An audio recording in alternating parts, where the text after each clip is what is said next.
On a fait le choix du Pristina d'abord parce que c'est un appareil de dernière génération permettant aux patients une faible irradiation, permettant aux praticiens une sécurité diagnostique.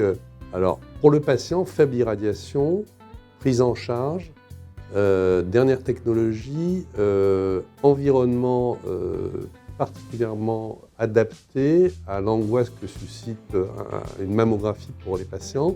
Autocompression, c'est la seule machine qui a ce type de technologie pour permettre une compression adaptée pour les patientes, en particulier quand c'est des seins très douloureux. Envoi des données numériques. Et puis le dernier point dont on parlera, c'est l'intelligence artificielle avec une élaboration avec une autre société qui s'appelle ICAD, une société américaine, avec une interface qui est très élaborée et fonctionnant déjà dans de nombreux centres de référence en mammographie.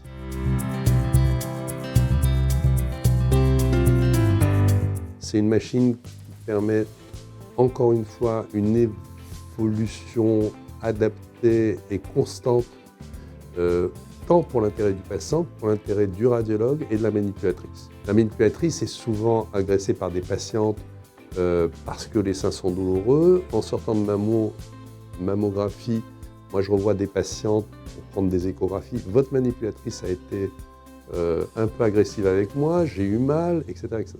Là, l'autocompression, c'est une méthode où on remarque en fait que la patiente supporte plus des pressions importantes quand c'est elle qui comprime.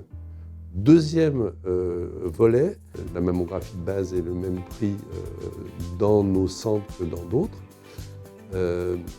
mais on a adapté le site pour désangoisser les patientes sur un examen où la patiente arrive tremblante, ne sachant pas à la sortie ce qu'on va lui dire.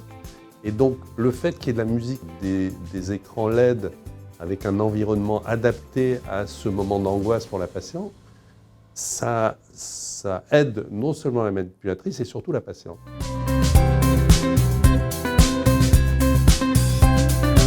Aujourd'hui, on peut dire que tous les appareils sont numériques, à capteur plan, direct.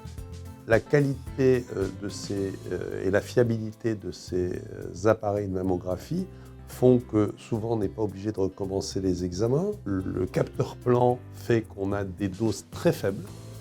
Il y a des patientes évidemment jeunes, il ne faut surtout pas irradier, surtout des seins en dessous de 30 ans ou même entre 40 et 30, il y a des indications pour irradier des seins, mais sûrement pas pour tout le monde.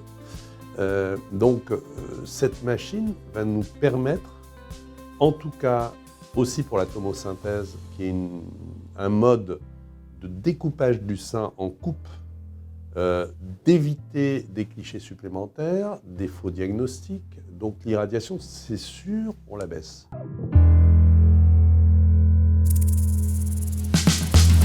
On a essayé durant toute la période où moi j'ai fait de la mammographie, d'élaborer des réseaux de prise en charge rapide. Alors le patient est libre d'aller soit dans le public, soit dans le privé. On lui laisse le choix. Souvent, quand moi j'annonce une pathologie, et avant même, quand je sais que c'est très suspect, je dis réfléchissez, dites-moi si vous voulez un réseau plutôt public ou privé. Le patient a un libre choix de la prise en charge, et je m'occuperai. On a des réseaux des hôpitaux parisiens, on a des réseaux de cliniques privées, on a des réseaux de médecins spécialisés, d'oncologues. Donc tout ça, on mettra à la disposition du patient pour une prise en charge plus adaptée.